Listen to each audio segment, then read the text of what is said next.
The untouchable alien. The planet was red, dry, and dead. Dust flew in the air. The sky was dark. War had burned everything here. But in the middle of that broken land, one alien stood tall. Her name was Sierra. She was not like others. Her skin glowed with silver lines. Her eyes were like fire.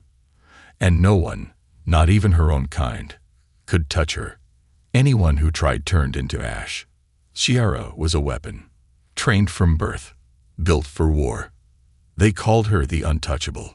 She walked slowly across the battlefield. Human soldiers were hiding in broken ships and under rocks, but they could not hide from her. Target in sight, her voice came through the comms. Calm, cold, powerful. She raised her hand. A white flash of light blasted from her body. The rocks cracked. The metal burned. 3 human soldiers screamed and ran. One tried to fight. He lifted his weapon.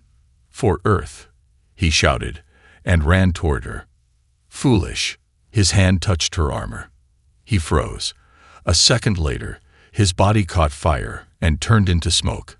Nothing was left, not even bones. The other 2 ran away, terrified. Sierra didn't chase them. She didn't need to. Fear would do the work. She turned to her commander on the hologram screen. "Area clear," she said. "No human can stop me." The commander nodded. "Your next target is a rebel human. Very dangerous. Hiding in the dry zone. Reports say he touched one of our warriors and lived." Sierra frowned.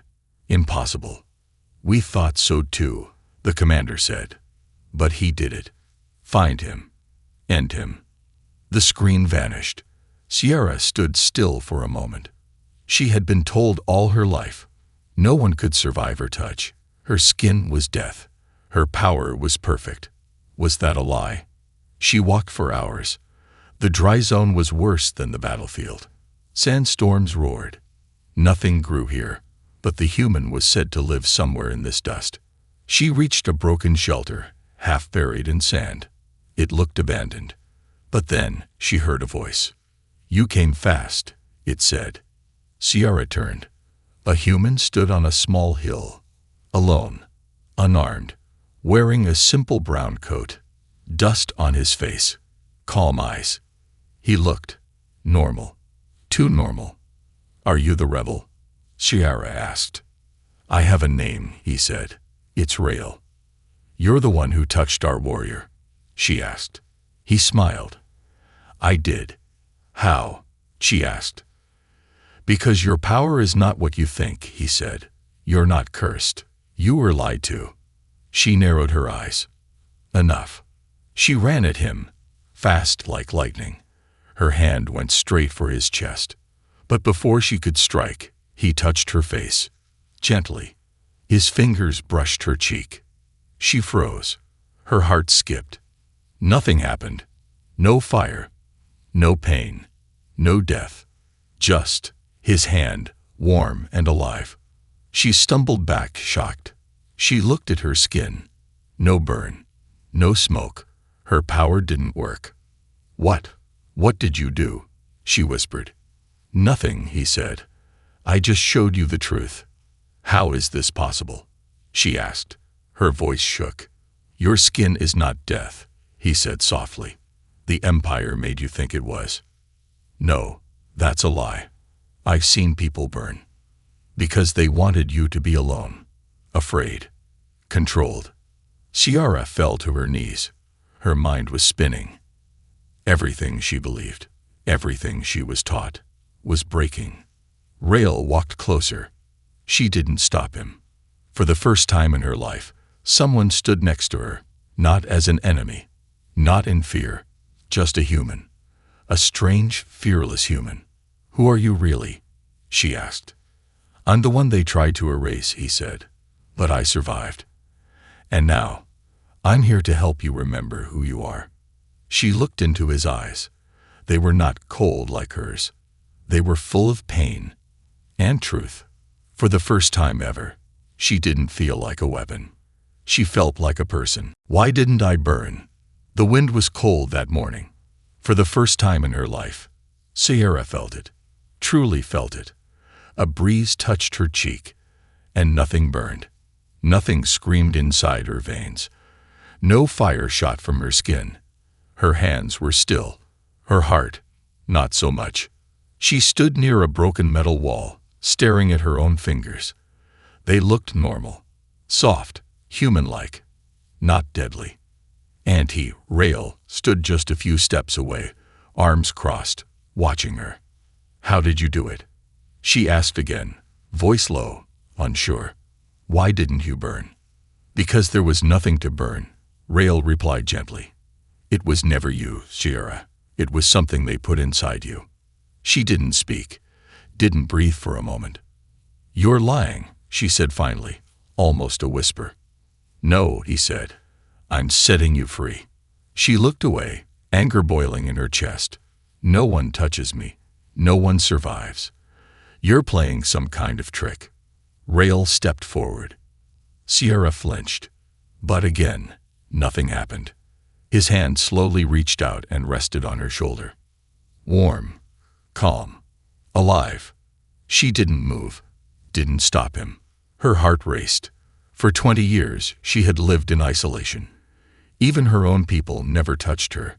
She trained alone, ate alone, slept in a cold chamber designed to never let anyone come close.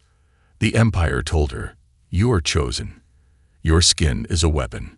Touch is death. Stay strong. Stay alone." And now here stood a human, a weak, emotional, fragile being, breaking every rule with a single soft hand. Her voice trembled. "Then what am I?" Rael sat down on a nearby rock and looked up at the sky. "You're someone who was used, like me, like many others. But unlike them, you survived." "How do you know all this?" she asked. He was quiet for a long moment. Then he said, "Because I helped build the system that cursed you." Her eyes widened. "You? What?"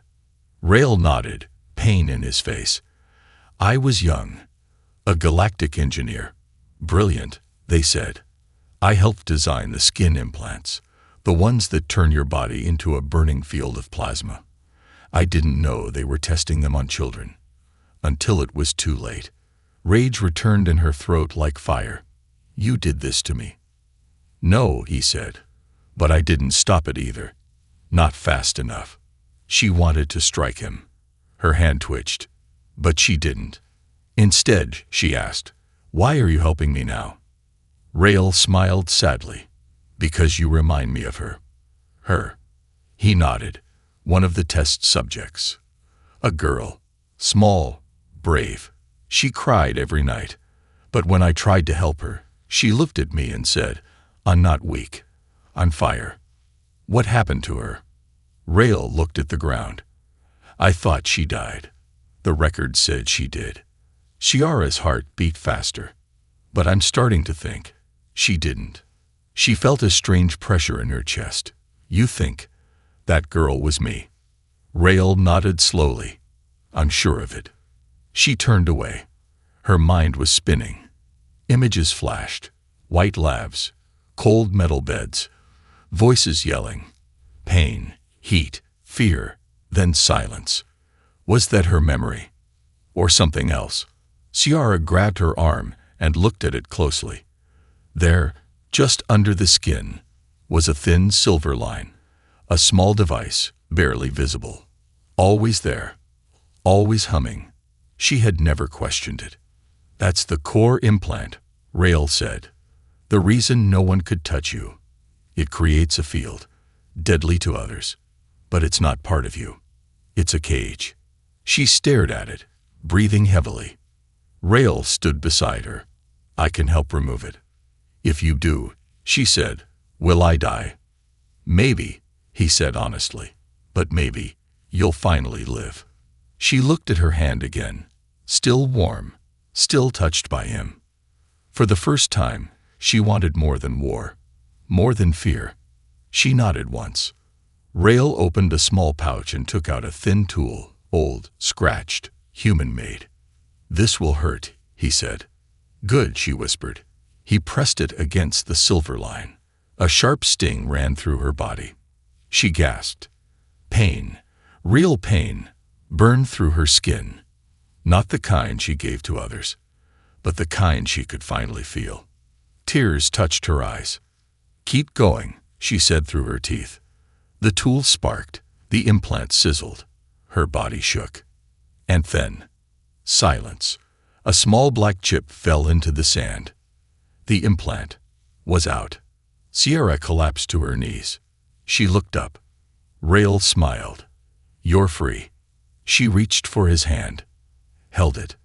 Still alive. And for the first time ever, she cried. Not from pain, but from being human. Truth beneath the skin. The night was quiet. Sierra lay on the cold sand, staring up at the stars. Without the implant, she felt everything now. Wind brushing her skin, the chill of darkness, the strange calm after pain. But inside her heart, nothing was calm. Everything she believed was broken. The empire, the curse, her identity, all lies. Rael sat beside her, silent, watching her think. After a long time, she finally spoke. "How much of me is real?" Rael didn't rush to answer. "That's something only you can decide. But if you want the truth, I know where to find it." "Where?" she asked quietly. He pointed toward the mountains in the distance. "Beneath those rocks is an old imperial lab, secret, buried for years. That's where they made the first untouchables. That's where your past is hiding." "Why is it still there?" she asked. "The Empire shut it down after the public found out about the tests. They covered it up, erased records, burned files. But I saved some data, and I know the back door still works." Sierra stood up. "Take me there." It took them hours to walk through the jagged paths and climb over shattered stones. But as the sun began to rise, they saw it. A metal door half hidden under dead vines, locked into the side of a red cliff. Rael placed his hand on a scanner. It buzzed, blinked red, then green. The door opened. They stepped into darkness. Inside, the air was stale. Lights flickered weakly. Walls were covered in dust, but strange alien writing still glowed faintly. Sierra walked slowly. Her feet echoed in the long hallway. Everything felt familiar, too familiar. "I know this place," she whispered. "I hoped you would," Rael replied. They turned a corner. There, in the center of the lab, stood a tall glass tube, cracked, empty. "This was your pod," Rael said softly. "You were kept here during the implant testing. You were only 7. Her breath caught in her chest. A memory hit her like lightning. A little girl screaming inside that very tube. "Please, let me out. I don't want to be a weapon." That voice was hers. She stumbled back. On the wall beside the tube was a screen. Rael wiped off the dust. It flickered to life. A list of test subjects appeared. Subject 47X. Sierra. Implant status. Stable. Emotion control. Suppressed. Touch defense. Active. Memory block. Applied. She read the words again and again. Emotion control. Memory block. They had erased her childhood, stolen her feelings, made her believe she was a monster. "They made me forget who I was," she said, eyes wide with horror. Rael pressed a few buttons. An old video began to play. It showed a child, small, bald, with glowing veins. The girl looked afraid but strong. Guards surrounded her. A voice in the video said, "She resists better than the others. Her pain threshold is high. We will proceed with implant number 4. The girl screamed as machines entered the frame. Sierra looked away, tears on her cheeks. "I was just a child," she whispered. Rael's voice was low. "They turned you into a weapon because you were strong, but you're even stronger now, because you're feeling again." Sierra nodded slowly, wiping her face. She turned back to the screen. "Are there others like me?" Rael sighed. "There were, many, but most didn't survive. Only a few reached full control like you. One escaped before you did. I don't know where she is now. And the rest. Rael didn't answer. She knew. They were gone. Then I'll make sure no more die like that, she said. I'll burn the lies they built. They moved deeper into the lab. In the back, they found a locked chamber. Inside were data chips, memory drives, and something unexpected. A mirror. She looked into it. For the first time, she saw her true self. Not the Empire's weapon. Not a cursed warrior. Just a person. Skin scared but real. Eyes soft, not deadly. Human, yet alien. Ciara whispered, I want to remember all of it. The pain, the fear, the girl I used to be. Rael handed her a small chip. This holds your blocked memories. I saved it. I hoped one day you'd want to know. Her hands trembled as she took it. She closed her eyes and pressed the chip into the back of her neck. Light flashed in her mind. Screams. Laughter. Small hands building toys. Warm hugs from a woman, her mother. A soft lullaby. Then, silence. Darkness. Then the experiments. Ciara fell to the ground, holding her head, sobbing. Rael knelt beside her. It's okay. I'm here. After a long time, she looked up. Her eyes were clearer now. Stronger.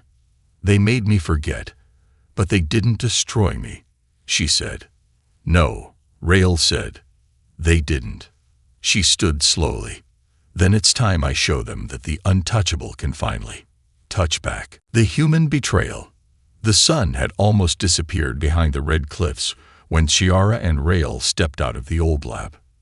The sky was soft orange now. But Ciara didn't see the sky. She only saw the memories playing in her mind. A girl crying. A woman smiling and then vanishing. A blade cutting into her back while men in white coats wrote notes like it was nothing. And one face stood out over and over again. A young human man. Calm voice. Soft eyes. Watching her scream. Watching her become a weapon. She stopped walking. Rael turned. Something wrong. She didn't answer. Just stared at him. How long were you at the lab? She asked. Rael blinked. I told you. I was there. For a short time. How short? Long enough to help design the implants. I told you that. No, she said quietly. You didn't tell me everything. The air grew colder. Ciara's eyes sharpened. Her voice was calm but hard. You said you saw the test subjects. You said you tried to help me escape. But the video files, I saw you in one. Rael didn't move. You were standing beside the scientists. She said. You weren't just a worker. You were leading the trial. Rael looked down. I didn't want you to remember it that way. Why? She asked. Rael finally spoke. Because I'm the one who approved the test on you. The words hit her like a weapon. She staggered back. I was told you were a clone, Rael continued. A machine. Not a real child. They lied to me too, Ciara. I didn't know until it was too late. You were there, she said in a cold voice. You watched me scream. You heard me cry for help. Rael nodded slowly. Yes. And I left. Because I couldn't take it. But you didn't stop it. Rael looked up, his voice shaking. I wasn't strong then. But everything I've done since, I've tried to make it right. Ciara turned away, breathing hard. Fire lit inside her again. But this time, it wasn't her curse. It was her rage. All this time, she had trusted him, felt safe beside him, even allowed him to touch her skin, her heart. And now she knew. He was part of the machine that broke her. I should kill you, she said softly. Rael closed his eyes. Maybe you should. Silence. Then, without turning around, she said, why didn't you tell me the truth earlier? Because I didn't think you'd forgive me. I don't. She started walking down the hill alone.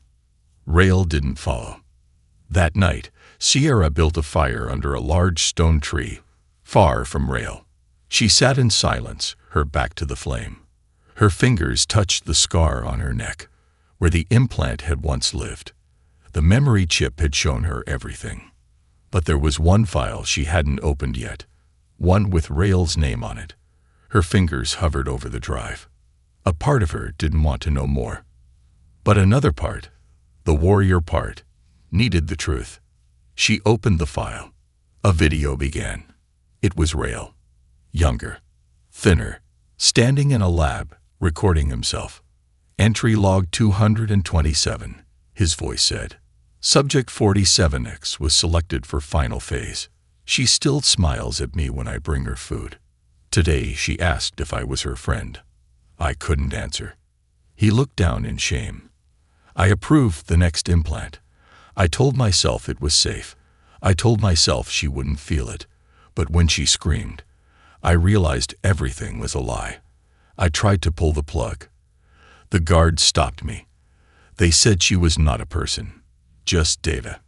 He looked directly into the camera. But I saw her. She's a person.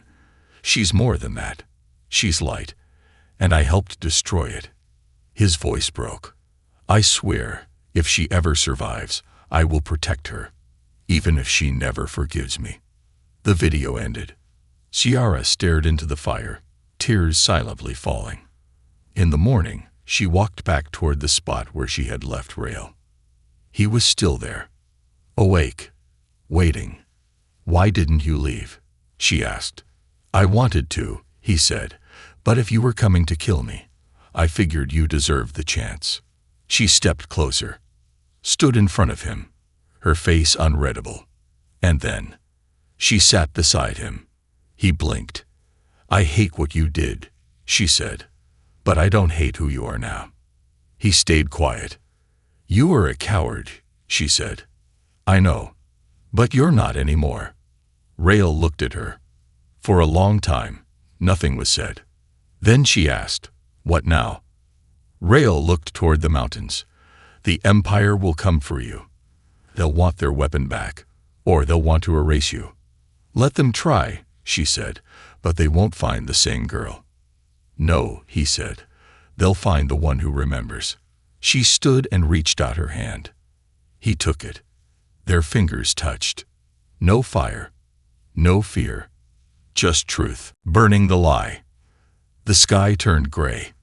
Clouds swirled over the land like smoke from a dying fire. The air felt heavy, like something was coming. Something big. Sierra stood at the edge of the cliff, her long dark coat moving with the wind. Rael stood behind her, holding the small device in his hand. They're close, he said. Scout drones picked up our heat trail. Sierra didn't move. Her eyes were fixed on the valley below. Let them come, she said. Rael looked at her. Are you ready for this? She didn't answer right away. She opened her palm. The burn mark from where the implant was removed had healed. Her skin looked normal, but it felt different, more alive. I'm not the same person they built in that lab, she said. They made me into a weapon. Now I'll use that fire to burn their lies. An hour later, the sky lit up with blue lights. Ships, 6 small Imperial hunters, and 1 command cruiser hovered in the air. Their engines roared like angry beasts. Rael crouched behind a rock, pulling out a blaster. If we split, I can draw half of them away. No, Sierra said firmly. She stepped out into the open, hands empty, face calm.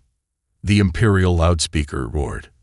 Subject 47X, this is your final warning. Surrender and you will not be harmed. She laughed. You've harmed me enough. Blasters aimed down. A bright red beam shot toward her.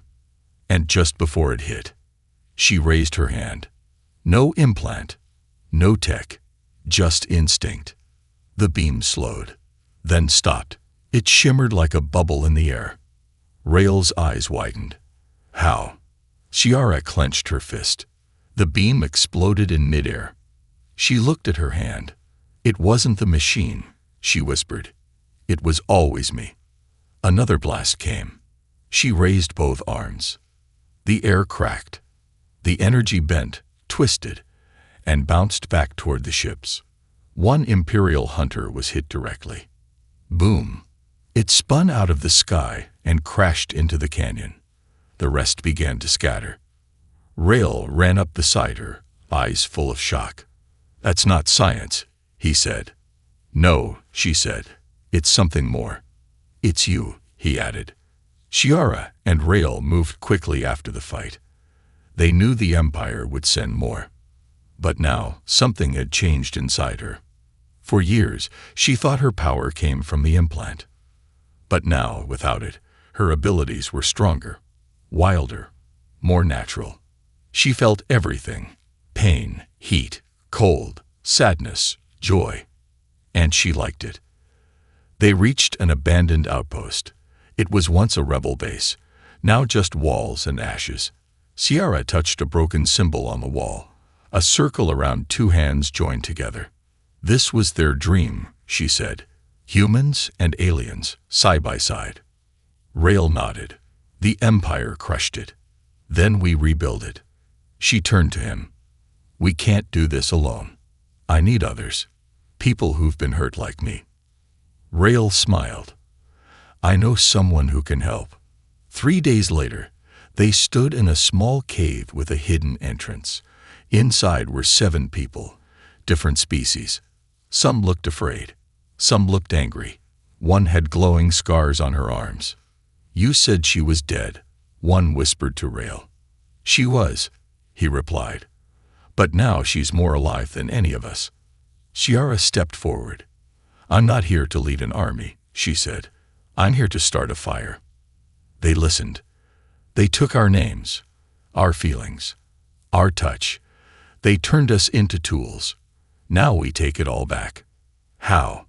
a tall alien with metal eyes asked. "They're too strong. They built me to be untouchable," she said. "But the real power wasn't in what they gave me. It was in what they tried to hide." She reached out and touched the metal-eyed alien's shoulder. He flinched, but nothing happened. His eyes widened, and for the first time he smiled. "They lied to you too," she said. The next night, Rail and Sierra sat near the fire again. This time, they weren't alone. The others sat close. They shared food, stories, silence. Rail leaned over. "You gave them hope. I gave them truth," she replied. "And now we burn the rest." He nodded. "The main implant lab still exists, deep underground. If we get there, we can expose the data, show the galaxy what the Empire did." Sierra looked at him. "Then that's where we go." "It's dangerous." So was living without knowing who I was. Before they left, Sierra stood before the group. She wore simple clothes now. No armor, no glowing tech. Just her skin, just herself. "They called me Subject 47X, she said. "But that's not my name." She looked at Rail, then at the others.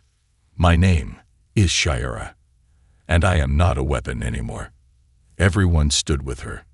The fire behind her burned bright, and above them, the stars began to move. The Empire was coming, but this time, Shiara wouldn't run. She would burn the lie, and light the galaxy with the truth. The last touch. The night was silent. No stars, just clouds, dark and heavy, as if the sky itself was holding its breath. Deep below the ground, under black stone and steel, the Empire's secret core facility pulsed with quiet power. It wasn't marked on any map. It didn't exist in any public record. But Shiara had found it. And now she was walking straight into it. She wore a stolen Imperial coat, hood up, eyes focused. Rail walked beside her, dressed as a guard. They passed checkpoints with forged IDs, fake signals, and real fear. Around them, machines hummed. Soldiers marched. Walls whispered the cold silence of a place where screams were erased. Shiara's heart beat faster with each step. Not from fear, from memory. This was where the first implants were created. This was where she had died the first time, as a child. And now she was back. Alive. Dangerous. They reached a long hallway. At the end, Lab Omega, the final room. Behind that door was the master server, the place where all the test data, the truth, the names, the deaths were stored. Sierra touched the cold handle. Rail stopped her. "Are you sure?" "Yes," she said. "But you stay here. I do this alone." "You don't have to." "I do." Before he could argue, the door slid open with a soft hiss. She stepped inside. The room was pure white. Lights on the walls. A giant black machine in the center, humming with low energy. Screens floated around it, flickering with old files. And standing beside the machine was her. No, not her. Another like her. Taller, colder, still wearing the full-body implant armor. The woman turned slowly. Her skin pulsed silver. Her eyes were like ice. "Subject 46X, Sierra whispered. The other woman smiled. "So you remember. They said you escaped." "I did, but then I came back. I serve them now. By choice." "You're still controlled," Sierra said. "Can't you feel it?" "I don't want to feel," 46X replied. "Feelings are weakness." "No," Sierra said. "They're strength." She stepped forward. 46X lifted a glowing hand. "Leave now, sister, or I will end you." "I'm not your sister," Sierra said calmly. She kept walking. 46X attacked. A blast of silver light rushed forward. Sierra raised her hand. No implant. No machine. Just will. The energy twisted, then stopped in midair. Sierra closed her fist. Crack. The blast shattered like glass. "How?" 46X gasped. "Because I'm not bound anymore," Sierra said. "I control my power, not the other way around." They fought, hand to hand, light against light. One built from wires and control, the other built from freedom and truth. Sierra didn't strike to kill. She struck to wake. "They lied to you," she shouted, "like they lied to me." 46X growled. "I chose this. Then feel this." Sierra reached out and touched her, not to hurt, not to destroy. Just a simple touch. Their skin met, and for the first time, 46X felt warmth. Her body shook. Her eyes widened. "I feel," she whispered. "I feel." Cold. And then, soft. A single tear fell down her cheek. "What did they do to us?" she whispered. "Everything," Sierra said. "But now we take it back." Together, they turned to the main console. Sierra placed her hand on the core. Her DNA still matched. The system unlocked. Files opened. Thousands. Videos. Images. Names. Truth. Rail entered the room, eyes wide. "You did it." "We did it," she said. "Can you upload the files?" "Yes," she said. "But it's not just about data. I want them to feel what they made us feel." Rail looked confused. "How?" Sierra looked at the other girl minus 46X, who now stood quietly, her silver skin slowly dimming.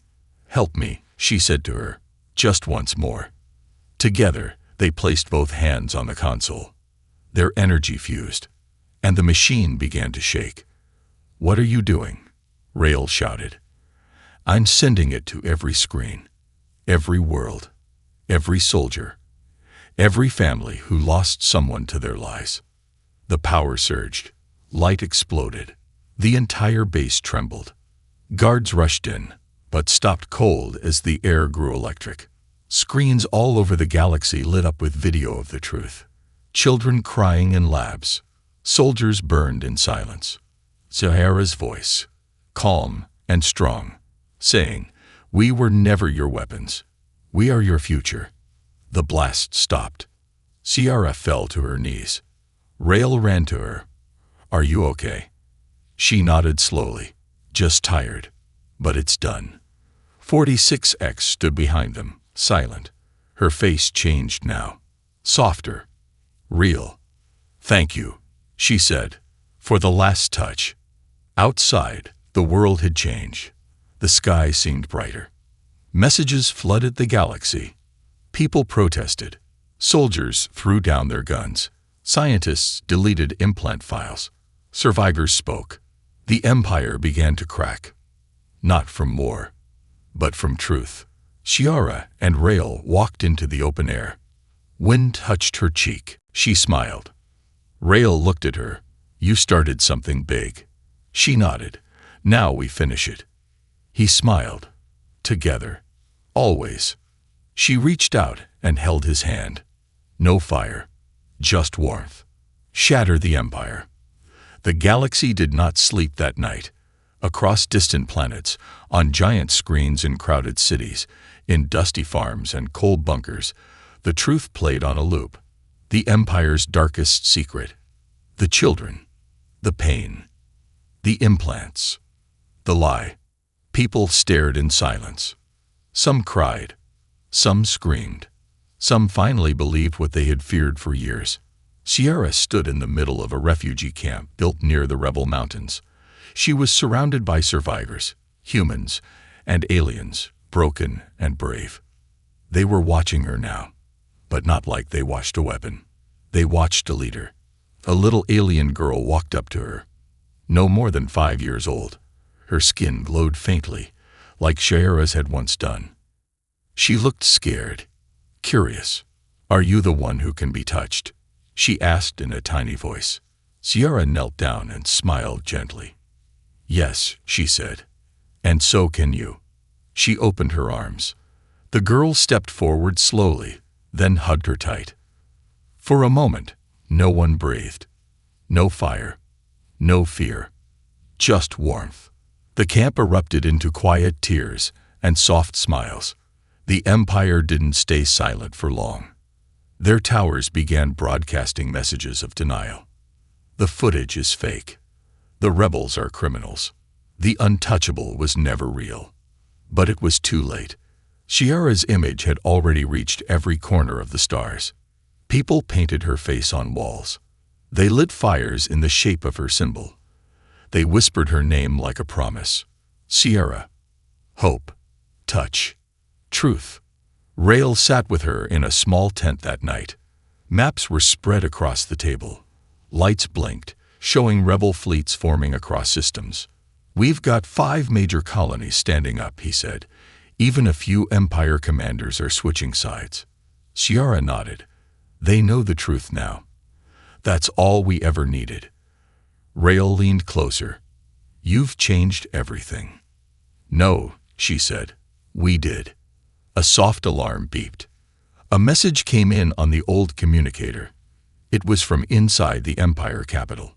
"The Empress wants to speak to you. Alone." Rael's jaw tightened. "It's a trap." Shiara nodded. "Probably." "You're not going, right?" She stood. "Yes, I am." Rael's voice cracked. "You don't have to face her alone." Shiara looked at him. "I do. Not for revenge. For closure." He wanted to stop her. But he knew. This was her story to end. Hours later, Shiara stood inside the tallest tower of the capital city. It was cold. Glass walls stretched into the stars. The Empress stood at the top, cloaked in silver, eyes sharp and cold like ice that never melted. "So," the Empress said, "the experiment walks." "The experiment remembers," Shiara replied. The Empress stepped forward. "You could have ruled beside me. You had power beyond anything." "I had chains," Shiara said. "You called them power. They made you strong. They made me lonely." The Empress smiled, thin and cruel. "And now you lead fools. You hug children. You think kindness will win." "No," Shiara said. "But truth will." The Empress moved closer. "If I kill you now, the galaxy forgets in a month." Shiara's voice dropped. "Then do it." The Empress froze. "Go ahead," Shiara said, stepping forward. "You built me to die. You trained me to obey. But here I am, free, feeling, human, alien, alive. The Empress raised her hand, a blast of energy charge. But she hesitated. Shiara didn't blink. She simply whispered, "You're afraid. Not of me. Of what I became without you." The Empress's hand trembled, then lowered. She turned away. "Get out," she said. "You already lost," Shiara said. "You just haven't admitted it yet." As Shiara walked out of the tower, rebel ships flew over the city. Not to destroy it, but to free it. People were rising, not with weapons, but with truth. By the time she returned to the rebel base, the war was already ending. The Empire's walls were falling, not from bombs, from belief. Weeks passed. Cities changed. Leaders fell. But Shiara never called herself a queen or a general. She stayed with the people, hands in the dirt, smiles in the sunlight. One morning, Rael found her sitting beside the small girl from the camp, teaching her how to plant seeds. He sat next to them. "A garden?" he asked. Shiara smiled. "Not everything needs to burn." In time, a statue was built, not of her fighting, but of her hugging that child. It stood in the center of the new peace district, and under it were 4 words: "We were never weapons." And in homes across the galaxy, parents told their children the story of a girl who couldn't be touched, until one human strike shattered everything.